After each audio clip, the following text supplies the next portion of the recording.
پھر میرا نصیب میرا ساتھ دیا اور میری بینک میں گورنمنٹ جاب لگ گئی۔ اس دن میرے ابا بہت خوش تھے اور مجھے گلے سے لگا کر بولے کہ اب مجھے تمہاری اتنی فکر نہیں ہے، میرے مرنے کے بعد بھی تم اپنی زندگی سکون سے گزار سکو گی۔ میں نے اس بات پر رونا شروع کر دیا کہ ابا اتنی خوشی کے موقع پر آپ نے ایسی بات کیوں کی؟ کچھ دنوں سے ابا کافی پریشان تھے، ان کا شوگر بھی ہائی ہو جاتا تھا۔ میں بار بار پوچھتی کہ ابا کیا بات ہے، مجھے بتائیں تو صحیح، تو وہ ہر بار ٹال جاتے تھے، مگر مجھے 100% یقین تھا کہ بات تایا ابا کے متعلق ہی ہوگی، کیونکہ وہ خود تو کوئی کام نہیں کرتے تھے، بس ادھر ادھر کی چیزوں پر ان کا دھیان رہتا تھا، اور سرمد بھائی پر بھی انہوں نے کبھی غور نہیں کیا تھا، اسے صرف پیسے دیتے تھے، اور جن لوگوں میں وہ اٹھتا بیٹھتا ہے انہوں نے کبھی نہیں روکا تھا۔ ایک دن شام کو جب میں بیٹھی اپنے آفس کا کام کر رہی تھی تو سرمد گھر آیا اور میرے قریب سے گزر گیا۔ اس کے گزرنے سے اتنی گندی بو آئی جیسے کوئی غلط چیز کھا کر آیا ہو یا لگا کر آیا ہو۔ میں نے ابا سے اس بات کا ذکر کیا تو وہ کہنے لگے کہ ہاں وہ شراب پیتا ہے اور نشہ کرتا ہے، مگر فلک اس پر غور نہیں کرتا، پچھتائے گا۔ میں نے کئی بار اسے کہا ہے مگر میری کہاں سنتا ہے۔ ایک دن ابا دکان سے گھر آئے تو ان کی طبیعت کافی خراب لگ رہی تھی۔ جب میں نے ان کا شوگر چیک کیا تو وہ کافی بڑھ گیا تھا۔ ابا نے میڈیسن کھا لی اور مجھے کہنے لگے میں ٹھیک ہوں، مگر میرا دل نہیں مانا اور میں ابا کو زبردستی ہاسپٹل لے آئی تھی۔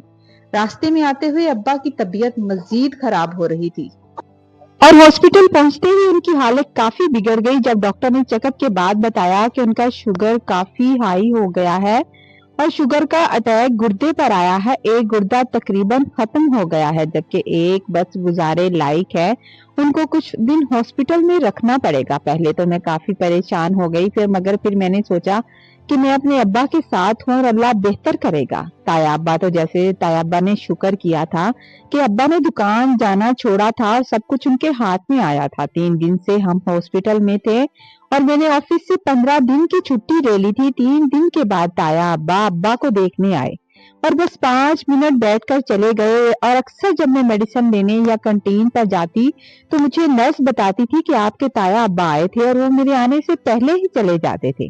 میں حیران تھی کہ وہ یہاں بیٹھتے کیوں نہیں، میرا انتظار کیوں نہیں کرتے، میرے آنے سے پہلے کیوں چلے جاتے ہیں۔ اور آج جب میں واش روم کے لیے گئی تو میں نے تایا ابا کو آتے ہوئے دیکھا تھا۔ میں جلدی واش روم گئی اور وہاں سے واپس آ رہی تھی کیونکہ واش روم تھوڑا دور تھا۔ جب میں پہنچی تو میں نے دیکھا کہ نرس میرے ابا کی آنکھیں بند کر رہی تھی اور چہرہ سفید کپڑے سے باندھ رہی تھی۔ یہ دیکھ کر میں رونے لگی۔ مجھے نہ جانے کیوں تایا ابا پر شک تھا، کیونکہ وہ دکان بیچنا چاہتے تھے اور ابا یہ کام نہیں کرنا چاہتے تھے۔ اس وجہ سے میں نے کافی دفعہ دیکھا تھا کہ وہ ابا سے جھگڑتے تھے اور ابا بھی کچھ دنوں سے پریشان سے رہتے تھے، کچھ بھی پوچھو مگر بتاتے کچھ نہیں تھے۔ ابا کے جانے سے میری بس دنیا اجڑ گئی اور میں اکیلی رہ گئی۔ اب تائی اماں زارا اور تایا ابا کا رویہ میرے ساتھ بہت اچھا ہو گیا تھا۔ میں کبھی کبھی بہت حیران ہوتی کہ تائی اماں کو اچانک سے میری فکر کیوں ہونے لگی ہے۔ اب وہ میری بہت فکر کرتی تھی۔ مجھے لگا شاید ابا کے جانے کے بعد ان کو احساس ہو گیا کہ میں اکیلی رہ گئی ہوں۔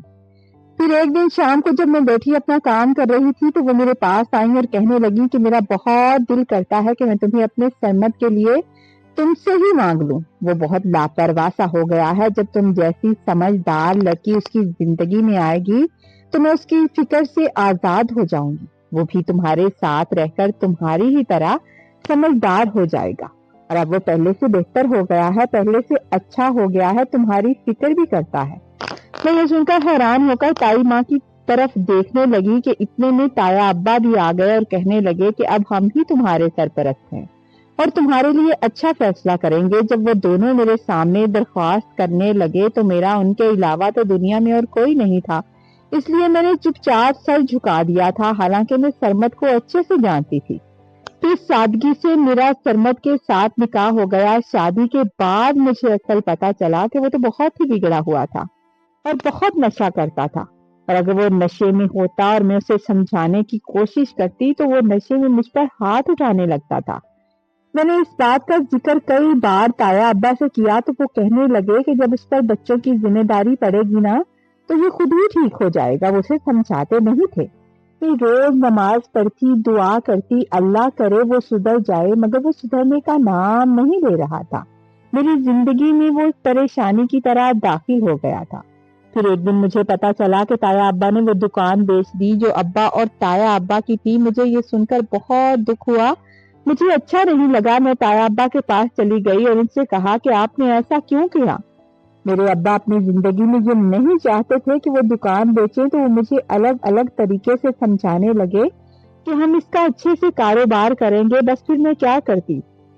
ان کی بات سن کر خاموش ہو گئی۔ 2 دن کے بعد مجھے پتا چلا کہ جو دکان کے سارے پیسے ملے تھے وہ رات تایا ابا کے کمرے سے سرمد نے چوری نکال لیے تھے اور اپنے دوستوں کے ساتھ چلا گیا تھا۔ خود بھی نشہ کیا اور ان کو بھی کرایا۔ شراب کے نشے میں رہا۔ ہم اسے کال کرتے رہے، میں بھی کوشش کرتی رہی، مگر اس نے فون نہیں اٹھایا۔ تایا ابا بھی بار بار کال کرتے رہے۔ اس کے پاس کافی رقم تھی جس کے لالچ میں اس کے اپنے ہی دوستوں نے اسے قتل کر دیا تھا اور پیسے لے کر فرار ہو گئے تھے۔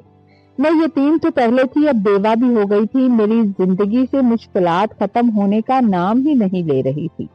تایا ابا اور تائی اماں دن رات روتے اور پریشان رہتے تھے۔ کچھ دن سے میری طبیعت بھی کافی خراب تھی، آج بھی کچھ طبیعت خراب تھی۔ پھر آج کی رات سر میں شدید درد ہو رہا تھا۔ میرے چائے کو دل چاہا، میں چائے بنانے کے لیے اپنے کمرے سے نکلی۔ جب میں تایا ابا کے کمرے کے قریب سے گزری تو دونوں میاں بیوی آپس میں بات کر رہے تھے اور تایا ابا رو رہے تھے۔ میں نے غور کیا تو وہ میرے ابا کا نام لے رہے تھے۔ وہ کہنے لگے کہ جب مصطفیٰ بیمار تھا تو اس کی بیماری پر کافی خرچ آ رہا تھا۔ کئی بار میں ہاسپٹل گیا، ختم تو وہ پہلے ہی ہو چکا تھا، مگر جب تک وہ زندہ رہتا اس پر پیسے خرچ ہوتے رہنے تھے۔ اب وہ کام کرنے کے قابل تو رہا ہی نہیں تھا۔ جب بھی میں اس سے دکان بیچنے کی بات کرتا تھا وہ مجھ سے جھگڑتا تھا۔ بس اسی لیے میں نے فیصلہ کر لیا کہ اس کے زندہ رہتے تو میں دکان نہیں بیچ سکتا۔ بیمار تو وہ ہو ہی گیا ہے، اس کو ختم کر دیتا ہوں، راستے سے ہٹا دیتا ہوں تاکہ جان چھوٹ جائے۔ میں نے ڈاکٹر سے کہہ کر اسے انجیکشن لگوایا۔ وہ پہلے ہی سیریس حالت میں تھا، اس لیے جلد ہی پورا ہو گیا۔ میں نے ڈاکٹر سے کہا کہ جیسے ہی ثنا اس کے قریب سے ہٹے آپ نے انجیکشن لگا دینا ہے۔ وہ روتے ہوئے کہہ رہے تھے کہ اپنے بھائی کو مارنے کی مجھے یہ سزا ملی کہ آج میرا بیٹا بھی قتل ہو گیا اور میں بھی لاوارث ہو گیا ہوں۔ کاش میں اتنا خود غرض نہ ہوتا، کاش میں ایسی حرکت نہ کرتا۔ وہ دھاڑے مار مار کر رو رہے تھے۔ یہ سن کر میری آنکھوں سے آنسو بہنے لگے۔ میں نے دیوار کا سہارا لے لیا، میری سانسیں تیز ہو رہی تھی۔ میرا ایک بار دل چاہا کہ کمرے میں جاؤں، ان کا گریبان پکڑ کر پوچھوں کہ آپ نے میرے ابا کے ساتھ ایسا کیوں کیا تھا، انہوں نے کیا بگاڑا تھا آپ کا؟ مگر میں روتے ہوئے اپنے کمرے میں آ گئی اور کافی دیر روتی رہی۔ ایسا لگ رہا تھا جیسے ابا آج ہی مجھے چھوڑ کر گئے ہیں۔ ساری رات سوچتے ہوئے گزر گئی۔ میرا دل کر رہا تھا کہ میں ان لوگوں سے بدلہ لوں، ان سب سے بدلہ لوں، مگر پھر خیال آیا کہ بدلہ تو میرے اللہ نے لے لیا ہے، انہوں نے خود ہی اپنا انجام دیکھ لیا۔ اب میرا ان کو شرمندہ کرنے کا کیا فائدہ؟ جوان بیٹا تو مر چکا ہے، اگر میں تایا ابا کے خلاف کوئی ایکشن لیتی ہوں تو وہ تو خود بوڑھے ہو چکے ہیں اور دکھی بھی ہیں، چند دنوں میں بھی وہ بھی مر جائیں گے، تو میرا کیا فائدہ ہوگا؟ اس لیے میں خاموش ہو گئی اور میں نے صبر کا سہارا لے لیا، سب اللہ پر چھوڑ دیا۔ یہ کہانی سنانے کا مقصد یہی ہے کہ جب آپ کسی کے ساتھ برا کرتے ہیں تو یہ مت بھولیں کہ قدرت آپ کے ساتھ حساب نہیں کرے گی، قدرت آپ کے ساتھ حساب بھی کرے گی اور آپ کے راستے بھی کسی طرح آسان نہیں ہوں گے۔ چینل پر نئے ہیں تو پلیز سبسکرائب کیجئے، پیارا سا کمنٹ کیجئے۔